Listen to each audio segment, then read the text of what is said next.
Part 60, the road I never saw coming. Pressure washer. Pressure washer was one of the instructors that came on ZipRecruiter. And in the mix of pressure washing coming on the thing on ZipRecruiter, I gave him a call because it looked like his resume matched pretty well. And I told him to come in for a job interview. When he came in for the job interview, he was very he was in a sense of, like, I'm the man type of deal. But it's okay if you got confidence. But he was one of them type guys that I'm like the man. I'm cool. I'm chill, you know. And I said, well, I'm only hiring for a part-time position because right now I still got no money. The only person getting paid is Mr. Colonel, okay? And these bills. That's it. I'm still not making no money, okay? So I sat here and I said, we're hiring part-time. He was like, well, I got another job. I own a pressure washing business and so forth. So with that being said, I'm good, right? I said, okay, bet. So I said, would you be able to work a certain amount of hours? He said, yeah, I can work a certain amount of hours a week and things like that. I said, okay, bet.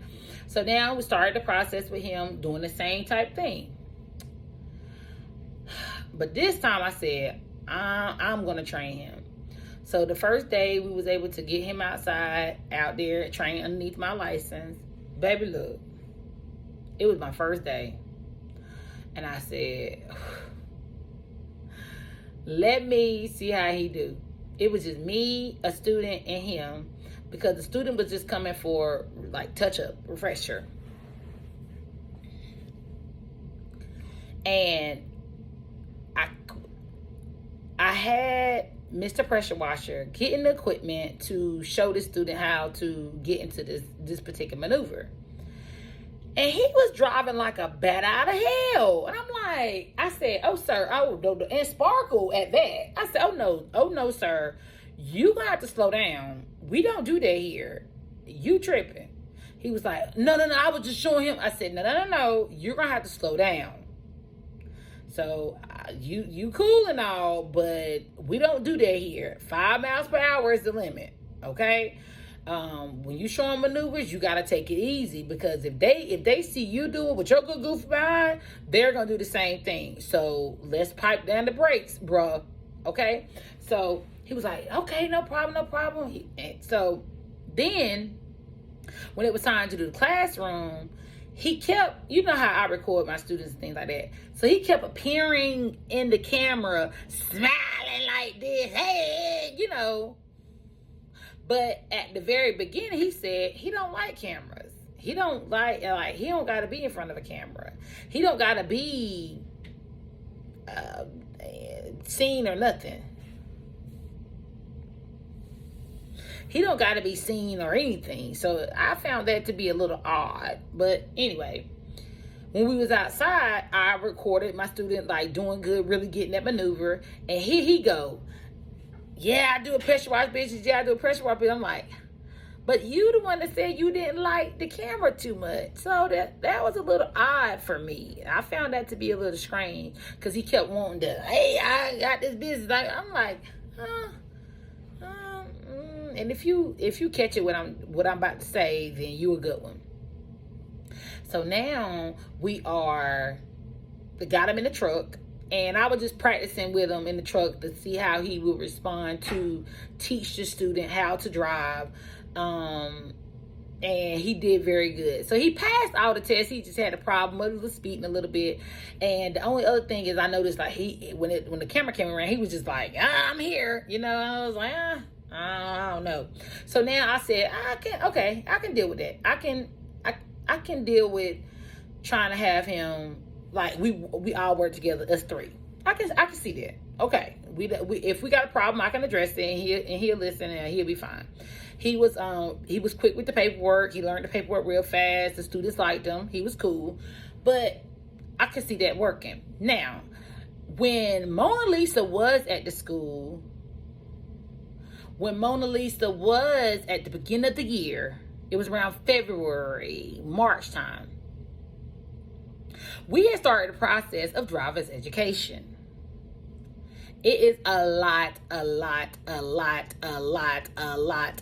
of paperwork. Finally, the driver's education lady reached out and said, hey, now it's time for you to get put into a class. And with you getting put into a class, I see that Mona Lisa paperwork is here as well, but she got to be tied to an education facility. I quickly let that lady know Mona Lisa is no longer tied to this school at all. And at the end of the day, all that paperwork is voided because she's not even welcome back at this school. So she want to come to driver's education, she got to find her own way. So she was able to take the little class just for the online portion, but she was not able to do anything else because you got to be tied to a school to be able to go work for a school. I'm gonna leave that there. Anyway, so now it's time for me to go to driver's education for the classroom portion and the behind the wheel portion. Because to be able to do the behind the wheel portion, you got to be able to be working for an accredited school already that's going to be developing into a driver's education facility. Mr. Colonel, Mr. Pressure Washer, still working at the school. I have the most phenomenal students ever in history. All my students are phenomenal. They are great. They're sweet. They're awesome. They're amazing. They are wonderful people. I make sure everything is done before I leave because I got so many contracts, and that's how I get paid, right? So now I got these two instructors, Mr. Colonel, Mr. Pressure Washer. They at the school. I got great students. I just got one of the trucks repaired because one student came and paid cash money, like all his money up front. I had to use that. As soon as he paid it, that same day, I had to use that to put a clutch in the white truck, Dream, because she didn't bring on her truck. Let's make that clear. So as soon as he put it in my hand, it went straight to the man to repair the truck right in there. So I never seen that money. As soon as some of my other students paid, it went straight to pay an instructor. It went straight to pay a bill. It went straight to put money towards the rent. Like I was still not seeing a doggone dime. Straight towards the truck payment. And that was already behind because I got so far behind with everything else. Straight to go pay a bill, period. But I got everything ready and up to go for I can go to Rocky Mount to take this driver's education class for 2 weeks. I did not want to leave my school for 2 weeks to save my life. I was already in so much trauma. It was already so much chaos, but it got cleaned up enough that we can at least, Mr. Pressure Washer was doing good. Mr. Colonel was doing good. It got cleaned up enough that we could leave. I could leave. Right? Bet.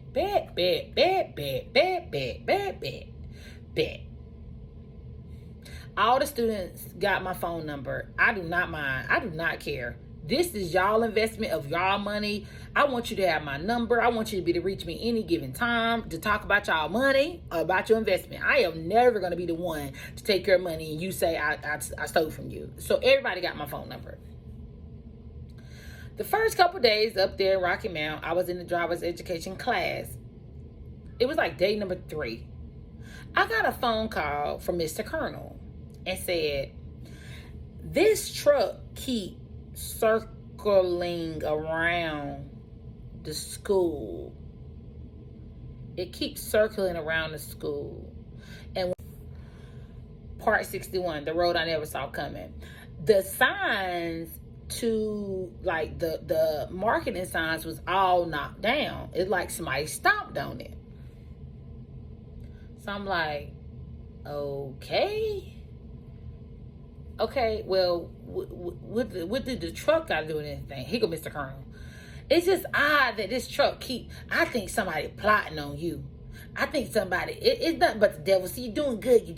Nothing but the devil. I think somebody plotting on you. And I'm like, well, I am Carissa Rankin, but I ain't that easy of a target. You know what I mean? I ain't that I'm not harming nobody other than like somebody that's probably mad because I am growing, you know. So he said, I'm just telling you, I sound like somebody watching you. It sounds like they watching us. So this was on Wednesday. On Thursday, I got another phone call. Mr. Colonel came in this morning to do the pre-trip. It looked like somebody came and slashed your tire. Somebody cut that tire. They slashed that tire up. Now, no, before I left, I had to spend $1,500 to the tire guy to repair the tires that need to be changed, because I wanted to make sure everything was good before I left, before I won't have no problems. If something was broke on the trucks, I fix it. If it needed oil change, I fix it. If it needs something, I'm fixing it, right? Boom, bad, boom. So I said, the tire what? He said, the tire, it looked like somebody just slashed it up. It slashed it up. I called the tire guy and I said, Mr. Willie, when you get time, my instructor, Mr. Colonel, said it looked like somebody came and slashed the tire on the truck. I don't know if it's one of the ones on the trailer. I don't know if it's one of the ones you repaired, but that trailer gonna be sitting there in the yard. So when you get there, can you look at that tire for me? Because it always seemed like Mr. Colonel was using this big imagination to a problem. I don't know. It just seemed like it. I don't know. Who am I? Mr. Willie got there. It was about 5 o'clock, 5:30. Mr. Willie got there. Everybody was gone. Mr. Willie said, ain't nothing wrong with this damn tire. He said, this tire was dry rotted and it expanded and it blew. So that's why it shattered. Like, it's the way it shattered. And Mr. Willie been doing tire changes on commercial vehicles for 35 plus years. He's an old man. So he know his stuff. And I said, Mr. Willie, are you serious? He said, yeah, ain't nobody do nothing to these damn tires. And he said, the reason why the sign down, cause I told him, I said, it looked like the sign wobbling, Mr. Willie. He said, Clarissa, it looked like the sign down because you need your stack, like the things in the ground. He said you need to get it moved to somewhere else, because it's just not gonna stay up right there. And it looked like the zip tie is not tight enough, so it looked like the wind has hit it. I said, it don't like it got stomped on nothing. He said, Clarissa, hell no, don't like it got stomped on nothing. Girl, he said, what's wrong with you? I said, I'm just asking, Mr. Willie. I'm not there, so I'm just asking. He said, no, ain't nobody stepping on this doggone sign, girl. He said, but I fixed your tire and ain't nothing wrong with your sign. You're good, you know. So I said, okay, Mr. Willie. Now, no, Mr. Willie is changing 8 tires at a time, and I'm only paying $40 to change it, and I'm paying like $50 for a tire. So I'm at $100 a tire. And Mr. Willie do everything for me. Mr. Willie do everything. And I can't tell y'all that connect, because that's my connect. I'm holding that. I'm holding that one. I'm clutching right here because I don't want him to get too busy. No, but he already very super busy. And baby, he made time for me because I made time to make sure he get paid. So I can't give y'all that connect. We can't get him too busy because we need him at the school. Anyway, so Mr. Willie made sure everything was good before he left. He made sure the tire, all the other tires was good. Like anything that had dry rot, he changed it, or he replaced the one that was broken. He looked at the sign. Like, Mr. Willie really came through for me, you know. Mr. Willie looked at the equipment, even though he ain't no truck driver. He know about the tire, but he looked at the equipment, made sure everything was good before while I was gone. He was like, I'm gonna make sure you're good. I swing back by here if I got a client down here. I swing back by here, make sure you're good. Boom, bet. Here come Friday. So Wednesday, something happened on Wednesday. Something happened on Thursday. Here come Friday. While I'm up at driver's education testing. Okay, and I'm gonna be real with you. The only reason I even had the money to go up there to testing, to take the classes, because I use my credit card. That's the only way. That's the only way I got my black hind parts up there, is because I use my credit card. The Airbnb, I ended up finding an Airbnb for $300 for 2 weeks. $315. It was a beautiful apartment. It was adjacent to, it was like a mother-in-law suite. They made sure I was good. I was in a country area. I was perfectly fine. So I only spent like $315 for the Airbnb for 2 weeks. And I spent like, I bought groceries. I did everything like I was on the truck. I spent $120 on groceries. And normally when I was on the truck, I would spend $50 a week in groceries for my truck. So I just bought the same exact stuff I would buy when I'm on the truck. I had water, had food, had something to cook with. I'm good. So I spent around $415 and I put gas in my car, and that was about $90 altogether. So I spent less than $500 to go take this class. And I was on pension. I was pension every dollar around September time. Okay. So I just had to put that out there. So here comes September. Here come Friday. Here come Friday. I called to check up on my students. Hey, how is everything going? Everybody good? I got one student say, yeah, we good. We all right. Hold up. Wait a minute. Pause. Wait. My students don't sound like that. I am Mama Bear. I know my babies. I know my babies. I know their temperaments. I know their attitudes. I know when they sick. I know when they ain't feeling good. I know when they mad. I know when they depressed. I know everything about my babies. So I said, run that back. What's going on? Nothing. We good. Something not right. I called Mr. Pressure Washer. I said, hey, Mr. Pressure Washer, how you doing? He said, I'm fine. He said, this out here with the students training. I said, okay. He said, yeah, I got my son lit. I cannot make this up. Yeah, I got my son out here with me today. Say what? Yeah, I got my son out here with me today. And because they didn't have school today. So yeah, we out here on the road just training and stuff.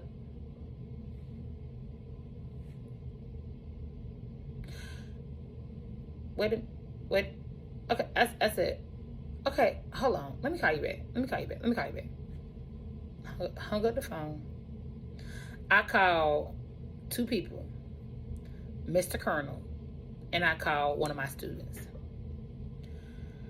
I said, baby girl, do Mr. Pressure Washer got his son today? She said, yeah, but I wasn't going to say nothing, but yeah, and I wasn't going to say nothing, but it's been a mess since you've been gone.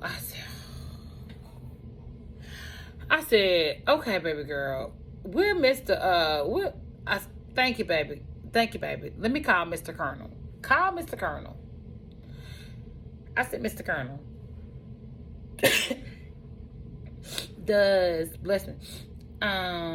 Mr. Pressure Washer got his son today? He said, here you go. Yeah, he got him, but I don't know. I just thought that it was okay. I thought you okayed it. Who's gonna okay a 9-year-old baby boy being on the range or being around them big old trucks at the school with students? Who's gonna okay that? I said, okay. I hung up the phone with him. I called Mr. Pressure Washer. Hey, Part 62, the road I never saw coming. Do you got your son with you? Is that what I heard you say? He said, yeah. I said, Ted, get out the truck. Go home for the rest of the day. Don't come back until I get back. I'll let you know when you can come back.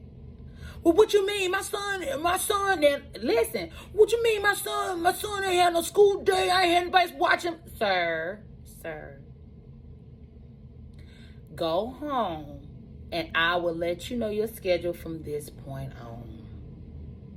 Yeah, and I will make sure that I contact you when I get back in town, so you don't got to come back right now. Go home, and I address it when I come back home.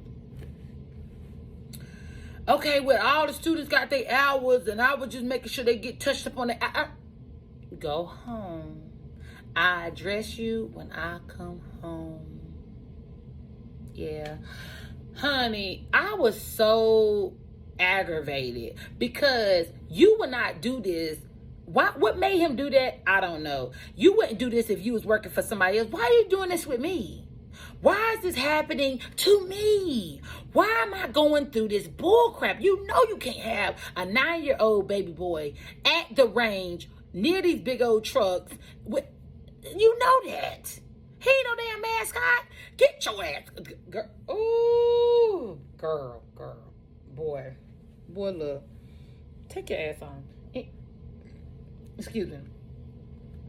So now I'm in training, and it's like my nerves are just shot. Every time my phone ring at this point, I'm just aggravated. I'm nervous. I don't know what's going on. I don't know what's gonna happen.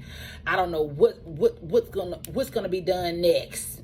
At this point, I'm just done. I'm over it. I'm over everybody. Okay.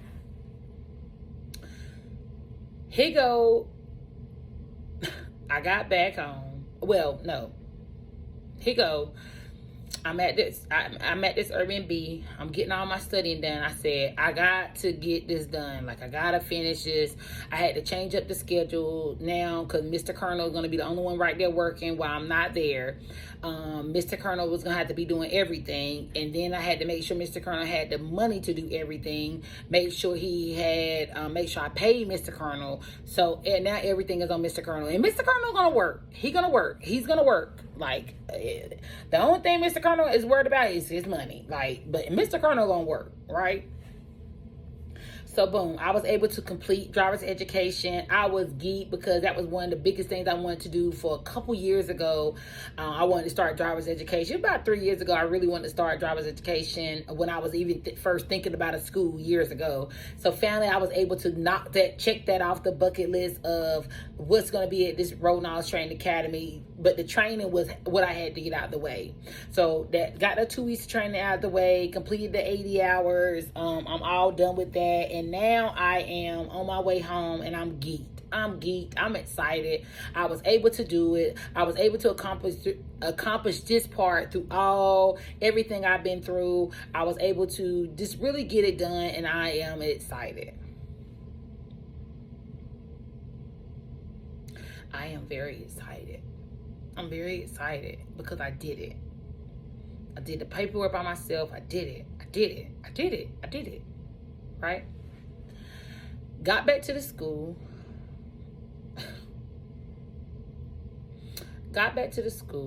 And I was talking to my students, and I said that when I gave Mr. Colonel some time off, and I would just tell him thank you so much for, taking care of everything, holding everything down while I was gone. And I told y'all, my students are like my babies. Like, I know my babies. I know my students. I don't care. They 50, 60 years older than my babies. Those are my chickadees. Those are my babies. Okay? I love my babies. Okay? So, as soon as I pulled up, it was my first day back they walked up to me like, Miss Rankin, we got so much to tell you. And I'm like, oh my goodness. So come to find out, when you was gone, I had to ride with Mr. Colonel. And it felt like to me that he was falling asleep while I was driving. Now, no, this particular driver, she's a great driver, like very relaxed. She'll rock you to sleep like a baby. So you got to watch her. When she drives like this, like, oh, okay. And so you will feel like you're rocking, like very relaxed. So apparently, Mr. Colonel fell asleep when she was driving. So he would wake up, hey, what's going on, where we at? Like, he would wake up in a sense of urgency because he had fell asleep. He didn't realize he fell asleep. She was a secret sniper, okay? So she brung up that. Then they brung up the fact of the one instructor bringing the child to the school, and it's just ended up being a mess. Boom. Then she also brung up the fact that she felt like he was paying more favoritism to the male students than the female students. So I was, oh my goodness. So what did I end up having to do? Play clean up again. I ended up giving them more time. So basically, all that time that they had behind the wheel got washed. That's got to redo. So I had to give them all more time to train, range, and everything. Why? Because you're never going to be able to say Carissa Rankin took your money. You're never going to be able to say that. So I gave them a whole nother 2 weeks, a whole nother night, and everything. I counseled a class and everything just to make sure that anybody that was affected by this foolishness when I was gone for 2 weeks, you get 2 free more weeks. Right? Boom. So now it's still just me and Mr. Colonel. So I end up coming to Mr. Colonel saying, hey, Mr. Colonel, how you doing? He said, fine. I said, did you ever end up falling asleep possibly when a student was driving? He never said no. He said, huh? Why would they feel like that? I mean, I probably had my sunglasses on, my hat on. In my mind, I'm saying, yeah, you did. Because nobody's going to go through all that to say that. It's a yes or no. He said, huh? What? He never said no. So that means you fell asleep. So now that's in the back of my mind. So now I got this one instructor. I got to let him go soon. I put him on the paperwork basically saying like you on a probation because you know better to bring your child. Then next thing you know, I told Mr. Colonel like, I'm watching you because they said you fell asleep. So I'm watching your good goof behind. You know, you ain't got no more chances either. So both of them are basically under probationary paperwork. Boom. Bad. What do you think? These instructors, no one, now, Mr. Colonel kind of know what I went through, but what do you think that these instructors would be like A1, top notch? Because it's just, they don't have to do much other than do what right by the students. What you think they'd be like that? Girl, come to find out. Part 63, the road I never saw coming. I had the Mr. Pressure Washer came to the school. I said, let me try one more time. Let me try him one more time to see how he do. It was the day I had dispatch training. I'm in dispatch training or whatever. And I got a phone call. Now, this day that Mr. Pressure Washer, he had 3 students he had to take out. The 2 weekend students and a day student. And I got a phone call saying, hey, my check engine light is on.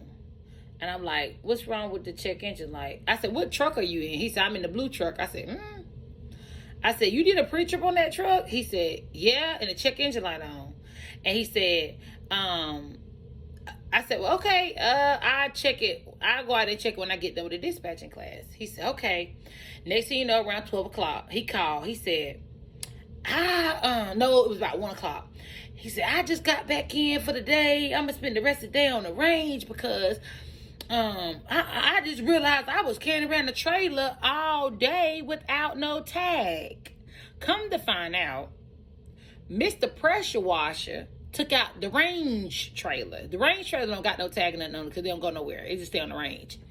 He took out the range trailer. The range trailer don't got no doggone lights. No tag. It's missing the landing gear feet. The range trailer is only for the range for training only.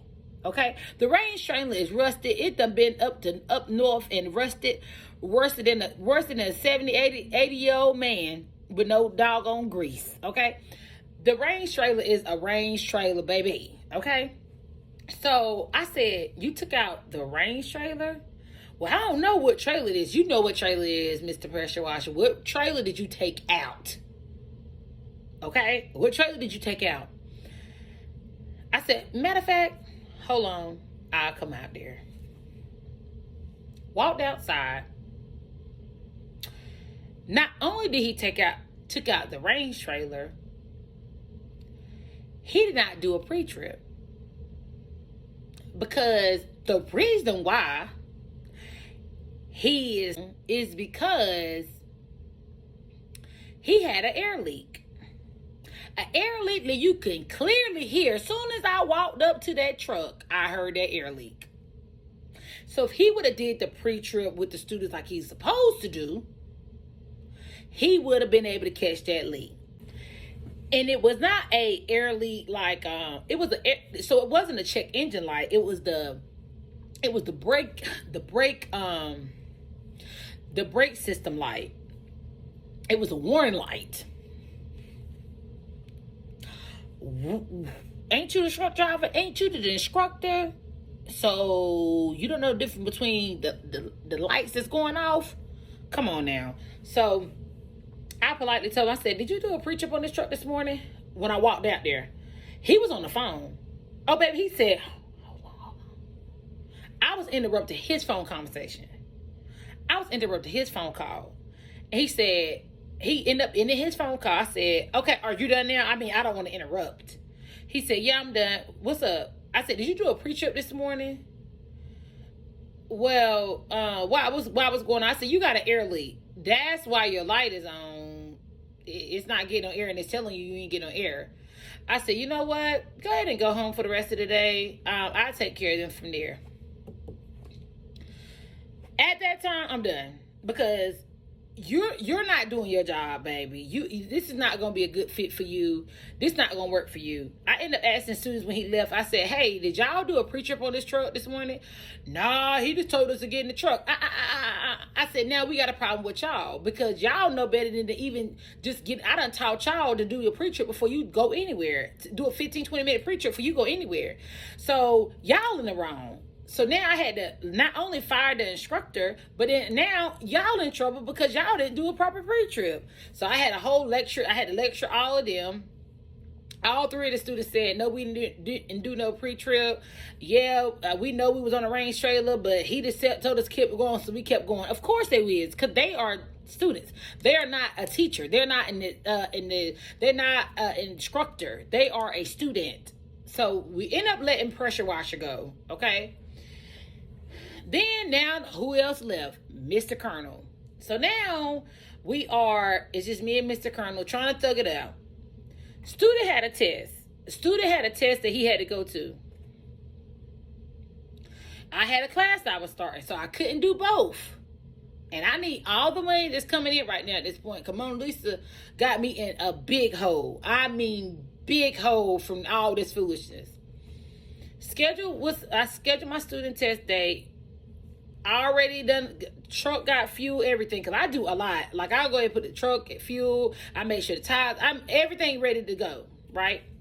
Mr. Colonel was supposed to be at the testing site for the student at 10 a.m. I'm in there training a new class. Phone rings. It's the student. I said, hey, how you doing? You ready to take your test? I said, no, why aren't you taking your test? He said, the truck is not here. What you mean the truck not there? The truck is not here. I said, hold on, I'm gonna call you back. Call Mr. Colonel. He gonna say, I didn't know I was supposed to be taking him today. Message clearly says, date, time, everything. Why ain't you there? Well, I guess I just overlooked that. We'll just have to reschedule. I'm so sorry. So what I ended up having to do? Canceling that student test day because the truck wasn't there. Giving him what? More time. Because now we just stretched out another week before he can test again. And I wanted to make sure he was good. So that's more time that he had to go in the truck. Using fuel, using tire, using equipment. Boom. Finally got him tested. He passed very first time. Mr. Colonel is still there.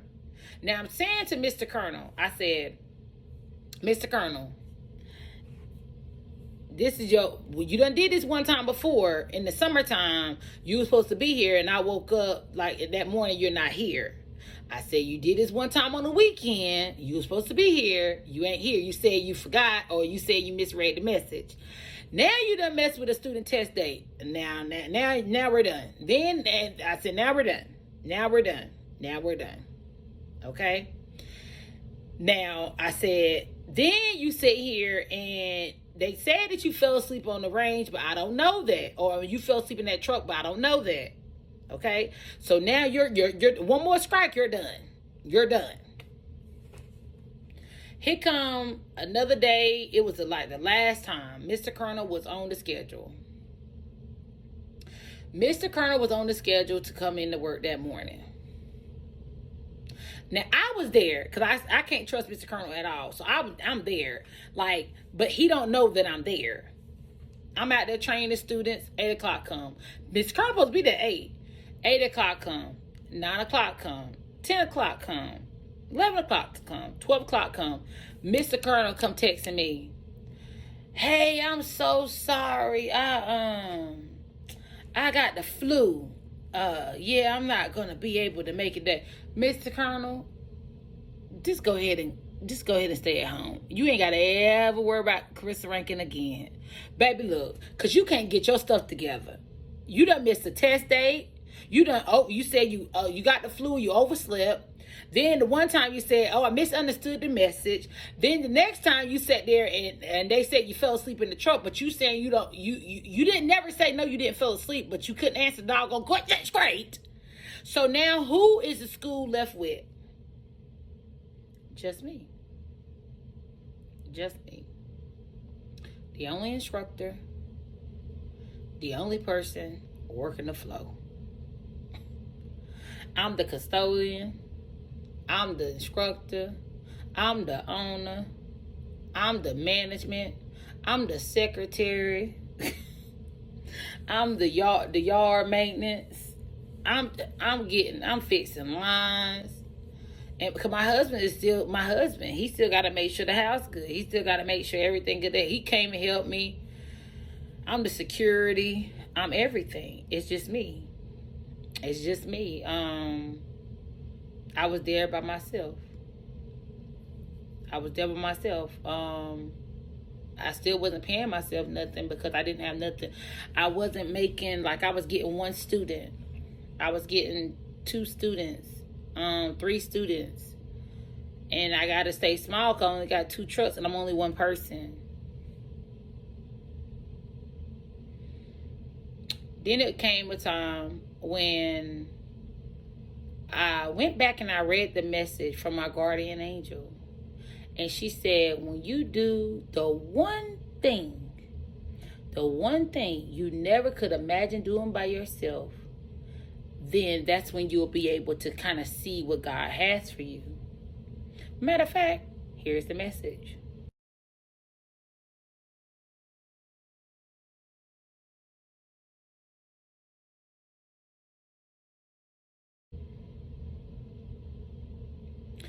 And I'm tired.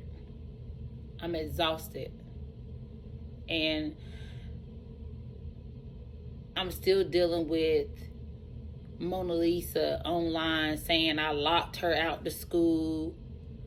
I changed the locks. And before we keep going, I did change the locks because I'm the owner of that school. Your name was on the LLC, but I'm the owner of that school. My name is all over that school. Your name is not on anything. Why? Because you signed a non-compete.